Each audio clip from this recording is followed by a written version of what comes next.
અમારા મુંબઈની એક બહુ 100-125 વર્ષ જૂની કથા છે. જેમ 84 વૈષ્ણવની વાર્તા, 252 વૈષ્ણવની વાર્તા, એવી ઘણી બધી વાર્તાઓ. એક આ વાર્તા આ પણ છે કે એક મહારાષ્ટ્રીએ દાનના દિવસોમાં કોઈક વૈષ્ણવભાઈના ગલામાંથી હીરાનો હાર દાનમાં ઝૂંટવીને લઈ લીધો. એ બિચારી કાંઈ બોલી શકી નહીં દાનના દિવસો.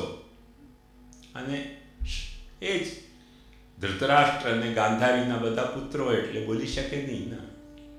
ગાંધારી એટલે આંખે પાટો બાંધેલી શ્રદ્ધા, અને ધૃતરાષ્ટ્ર એટલે પોતાને સર્વે સર્વા પુરુષોત્તમ માનનારા ધૃતરાષ્ટ્ર, પુષ્ટિમાર્ગનો રાષ્ટ્ર જેમણે ધારણ કરી રાખ્યો છે એવા આંધળા અમે લોકો. તો એની જે સંતતિઓ એમાં પછી હિંમત ક્યાંથી આવે? કૌરવનો ભાવ જાગે સ્વાભાવિક છે. એટલે એ બિચારી બોલી શકી નહીં. ઘરમાં એના પતિ એ પૂછ્યું, ભાઈ ક્યાં ગયો તારો હીરાનો હાર? છેવટે એને કબૂલ કરવું પડ્યું કે મહારાષ્ટ્રીએ દાનમાં ઝૂંટવીને લઈ લીધું. એ પતિ એનો નાસ્તિક હતો, પુષ્ટિમાર્ગી નહોતો. નાસ્તિક હતો કે આસ્તિક હતો એટલી મને ખ્યાલ નથી, પણ એટલીસ્ટ પુષ્ટિમાર્ગમાં નહોતો માનતો. એને મહારાજને એરેસ્ટ કરાવી દીધા ડકેતીના આરોપમાં, સીધા જેલ ભેગા. એક બીજા પુષ્ટિમાર્ગી શેઠ હતા જેમની બહુ મોટી વગ હતી ત્યાં. એમને કાન ઉપર આ વાત ગઈ, કેવી રીતે મહારાજે દાન લીધું, જબરદસ્તી છૂટવીને કોઈના ગલામાંથી હીરાનો હાર લઈ લીધો, અને એના પતિએ મહારાજને જેલમાં એરેસ્ટ કરાવી દીધો છે. એ તે જમાનામાં, બ્રિટિશરોના જમાનામાં, અમુક શેઠિયાઓને સરનો ઇલખાબ મળતો હતો. તો ઇલખાબ એને મળેલો હતો સર. તે તરત ગયો ગવર્નર પાસે, સ્પેશિયલ ઓર્ડર લઈને લાવ્યો મહારાજને છોડાવવાનો. મહારાજને છોડાવ્યો જેલમાંથી અને પોતાને ઘેર લઈ ગયો. તે મહારાજ એને કહેવા માંડ્યા કે જો ને કેવો યુગ આવી ગયો છે, અમે તો દાન માગીએ છીએ ને વૈષ્ણવના પતિ અમને એરેસ્ટ કરાવ્યો. એને મહારાજના ગાલ ઉપર એક લાફો માર્યો, એક લાફો છોડી દીધો કે તમને હીરાનો હાર જોઈતો તો તમે મારાથી કેમ નહીં માંગ્યો? ઝૂંટવાની જરૂરત શું હતી તમને? એ લાફો મહારાજને નથી માર્યો, એને મહારાજની પરાણે પુરુષોત્તમ બની જવાની ખોટી વૃત્તિને લાફો માર્યો હતો. અને એ લાફો ખાધા પછી મહારાજને હોશ ઠેકાણે આવ્યા કે આવી રીતે ખોટી રીતે પુરુષોત્તમ થઈને દાન માંગવાનું ન હોય. આપણે તે પુરુષોત્તમે પણ બ્રજલીલામાં મહિડાનું દાન માંગ્યું હતું, કઈ કોઈના ગલાના હીરાના હાર ઝૂંટવ્યા નહોતા. અને તે પુરુષોત્તમ થવાનો ડોળ કરીને તમે આવી રીતે હીરાનો હાર ઝૂંટવો કોઈકનો, એ કઈ દાન લીલા કહેવાય? એ તો બેવકૂફીની લીલા કહેવાય. એટલે એટલો ભાવ સ્પષ્ટ હોવો જોઈએ. એણે કહ્યું કે આ તમારો, આ તમે એરેસ્ટ થયા, એ તમારી જે છે તે બદનામી છે એવું નહીં તમે સમજો. આ પુષ્ટિમાર્ગની બદનામી થઈ એટલે મેં તમને છોડાવ્યા, કે પુષ્ટિમાર્ગ બદનામ ન થવો જોઈએ.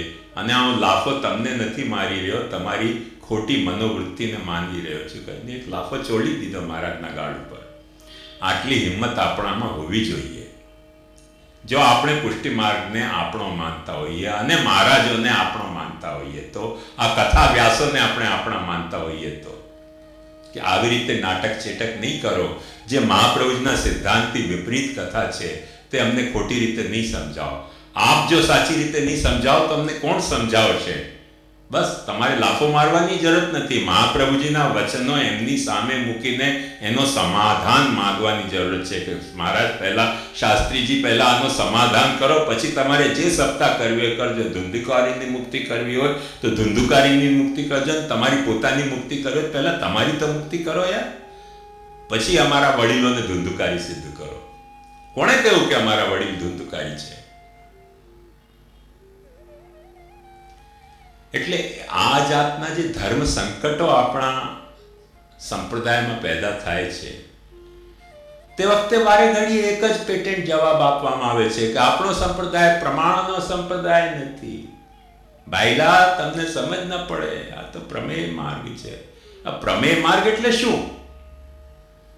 આ તો ફલનો માર્ગ છે, ધર્મનો નથી, ધર્મીનો માર્ગ છે. તો ધર્મ સંકટ ઉભો થઈ ગયો ને. કેમ કે ધર્મ જેનામાં હોય તેને ધર્મી કહેવાય. હવે ધર્મ જ માર્ગ આપણો ન હોય તો જે બાબતને લઈને આપણે ધર્મી માર્ગ કહી રહ્યા છીએ તે ધર્મી નહીં રહી જશે, તો આપણો માર્ગ ફરી પાછો ધર્મ નહીં રહી જાય. એટલે મૂળ આવશ્યકતા આપણા બુદ્ધિમાં આ ખુલાસાની છે કે સંપ્રદાય એટલે શું. એક વાત ધ્યાનથી સમજો, ક્યારે પણ આપણે ધર્મ કે સંપ્રદાય કે મત કે એવી વાતો કરતા હોઈએ, પરંપરા કે પંથ, એની વિલક્ષણતા સૌથી પહેલા એની તત્વ વિચારમાં હોય છે. એના તત્વ વિચારમાં હોય છે કે એનો તત્વ વિચાર શું છે, એનો સિદ્ધાંત શું છે, કઈ બાબતનો જે દેખાતું જગત છે, જે દેખાતો જળ જીવ ઈશ્વર વગેરે દેખાતા કે નહીં દેખાતા તત્વો છે, એની બાબતમાં આપણી ધારણાઓ શું છે, તે એનો પહેલો. આપણું કર્તવ્ય શું, તે પહેલો. આ જે બધા સિદ્ધાંતો છે તત્વ સંબંધી કે કર્તવ્ય સંબંધી, તે સિદ્ધાંતો ગ્રંથમાં રહેલા છે. એમાં કાંઈ નવું ઉમેરવાની જરૂરત નથી. જો આપણે નવું ઉમેરવા જશું તો નવો સંપ્રદાય આપણને પ્રવર્તિત કરવો જોઈએ. પછી વલ્લભ સંપ્રદાયનો ખોટો નામ આપણે વગોવવો ન જોઈએ, લેવો ન જોઈએ. તુલસી હાથમાં લઈને ઠાકોરજીના સન્મુખ આપણે પ્રતિજ્ઞા કરી છે. એ કઈ પ્રતિજ્ઞા? કે હું મારું ઘર, મારું પરિવાર, મારું ધન, મારું તન આપની સેવામાં વિનિયોગ કરીશ. હું આપનો દાસ છું, હું તમારો છું. એ ભીષ્મ પ્રતિજ્ઞા લઈને આપણે પુષ્ટિ માર્ગ ઉપર અગ્રસર થયા. અને ગુરુજનો આપણને જો એમ કે ના, તમારે તમારા ઘરમાં સેવા નહીં કરવાની ને અમારે ત્યાં આવવાનું, તમારે ભાગવતનું પ્રતિદિન ચિંતન નહીં કરવાનું. જેવી રીતે મહાપ્રભુજી આજ્ઞા કરે છે કે ભાગવતનું તો દરેક વૈષ્ણવે પ્રતિદિન ચિંતન કરવું જોઈએ. હવે મૂળ ગ્રંથના આધારે કરે કે એના પદના અનુવાદો દ્વારા કરે કે દયારામભાઈએ ભાગવતના જે પદો લખ્યા છે એના આધારે કરે, સ્કંદો અધ્યાયાર્થો લખ્યા છે તે આધારે કરે, કે પુરુષોત્તમ સહસ્રનામના આધારે કરે, કે ત્રિવિધ નામાવલીના આધારે કરે. પણ પ્રતિદિવસ આપણે ભાગવતમાં વર્ણિત ભગવદ લીલાનું ચિંતન, સ્મરણ, કીર્તન પ્રતિદિન કરવાનું છે.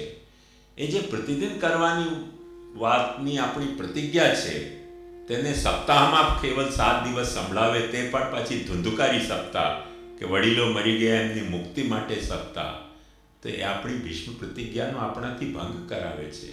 અને દરેક વૈષ્ણવે જેણે આ ભીષ્મ પ્રતિજ્ઞા બ્રહ્મ સંબંધની લીધી હોય તેનામાં એટલો શૌર્ય હોવો જોઈએ કે એ પ્રતિજ્ઞા નહીં તોડું, નહીં તોડું, નહીં તોડું. ગુરુ આપણને કહેતા હોય કે તું અમારી સાથે યુદ્ધ કરો, તો આપણે કંઈ તીર લઈને યુદ્ધ નથી કરવાનું, પણ મહાપ્રભુજીના વચન સામે ધરીને એમનાથી અર્થ પૂછવાનું છે કે મહારાજ શ્રી આપ આજ્ઞા કરી રહ્યા છો તો આ વચનનો અર્થ કરો, આપ સમજાવો સરખી રીતે અમને. જો આપ સરખી રીતે સમજાવી શકતા હો તો ભંડોલી ભાગવત કથામાં અમે ભેગા થશું. જો આપ સરખી રીતે સમજાવી શકતા હો તો જે દક્ષિણા લઈને ભાગવત કરતા હોય એમની કથા જો અમને આપ સંભળાવવા માંગતા હો તો અમે એમાં સાંભળવા તૈયાર થશું. પણ પહેલાં મહાપ્રભુજી જે આપના પણ ગુરુ છે, જેના વંશજ હોવાની કાબેલિયત સિવાય કદાચ બીજા આપનેમાં કોઈ કાબેલિયત હોય કે ન હોય, પણ અમે એમના વંશજ હોવાની કાબેલિયતને માનીને આપણે ગુરુ માની રહ્યા છે, તો એ મહાપ્રભુજીના વંશજ હોવાને કારણે જે આપ કાર્ય મારાથી કરાવી રહ્યા છો તેમાં મહાપ્રભુજીના વચનનો આપને આધાર છે કે નહીં, એટલું તો આપ કૃપાના તમને દર્શાવો. એટલો તમારે કહેવામાં હોશ હોવી જોઈએ. અને એ હશે તો એ તમારી ભીષ્મ પ્રતિજ્ઞા નભશે, ને જો એ ના હોય તમારા માદો તો તમારી ભીષ્મ પ્રતિજ્ઞા નભી નહીં. એ મુખ્ય મુદ્દો છે. ધર્મ સંકટ આવી રીતે થાય છે, અને એ ધર્મ સંકટનો સામનો આપણે એવી રીતે કરવાનો છે. એમની કોઈક લાચારી હોઈ શકે છે, કથાવાચકોની, અમારા ગોસ્વામીઓની પણ કોઈ લાચારી હોઈ શકે છે કે અમને અમારી બેટીજીને પરણાવવા હોય તો 56 ભોગ કર્યા વિના ચાલતો નથી, ઘર બનાવવું હોય તો 56 ભોગ કર્યા વિના ચાલતો નથી, કાર ખરીદવી હોય તો 56 ભોગ કર્યા વિના ચાલતો નથી. એ અમારી લાચારી છે. જઈને બાળકોને આશ્વાસન આપો કે અમે આપના શિષ્યો છે, આપની જે કંઈ આર્થિક આવશ્યકતા હોય એ ચાહે ઉચિત તો એ જ હોવી જોઈએ કે સાહેબીની આકાંક્ષા ન હોવી જોઈએ,